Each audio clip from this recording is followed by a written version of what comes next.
So the project turned out really good. I had just enough paper to get all the prints done that I needed to get done. I would say by the end of the project, I really figured out what I was doing. We still have to package everything up to get it sent out back to the estate, but the main part of the project, printing all of it, is done, and I'm definitely pretty happy with how it turned out and what I learned. I think the most important thing I learned when it came to this project is time management. I mean, it was all over the place to begin with since we started out sporadically in the beginning of the semester. And with COVID, everything was really unpredictable. Planning everything out was really important. And I ended up staying an extra month after classes were over. We had gotten permission so that I could use the studio up until the end of December. Around that time period, all I really had to do was the ERSCA grant and the Duluth project. I had planned all of my days out exactly to the last day that I would be able to work, because I did have a time limit through that as well.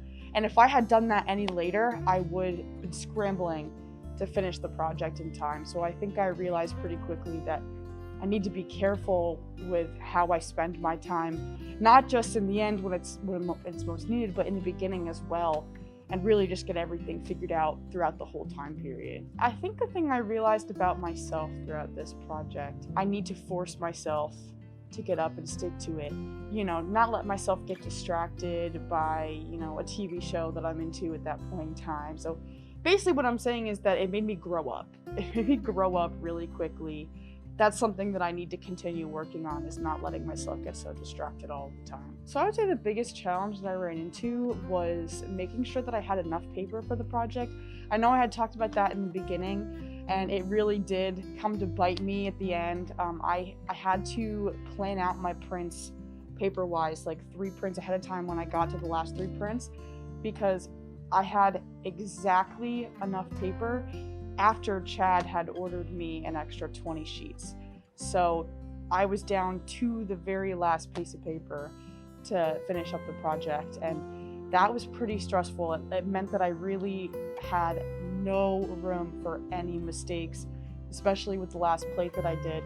I learned for the future with that problem. I think what gave me the most satisfaction was knowing that when Chad would come in to check on me, he would look at everything that I was doing and just go, "You know what you're doing, you don't need me."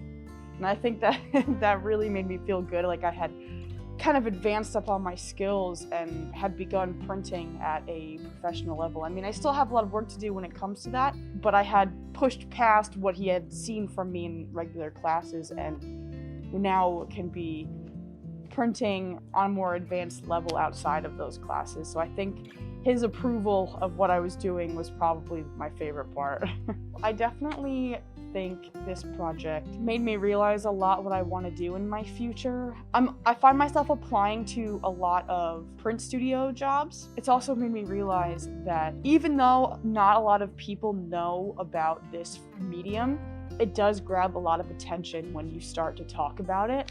So I feel like the possibilities are kind of endless when you go down this path and really take it seriously. My favorite plate to work on aesthetically was definitely the second largest one.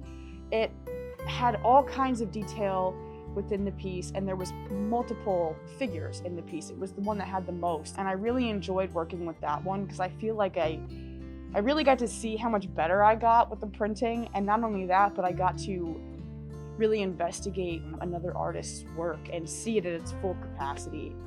I think the ones that were my most favorite to work on generally were the really oddly shaped plates.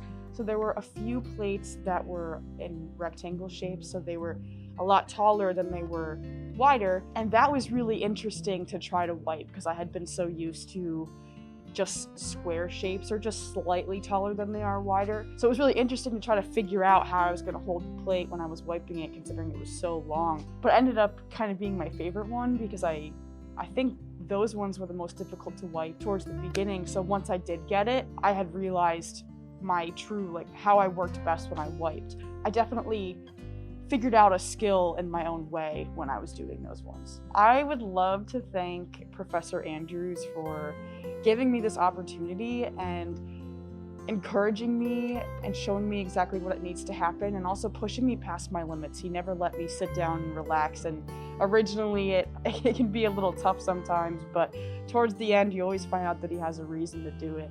And I really couldn't have gotten this far with my printmaking skills, or even just with my education in general, if it wasn't for him. I also want to thank Scott.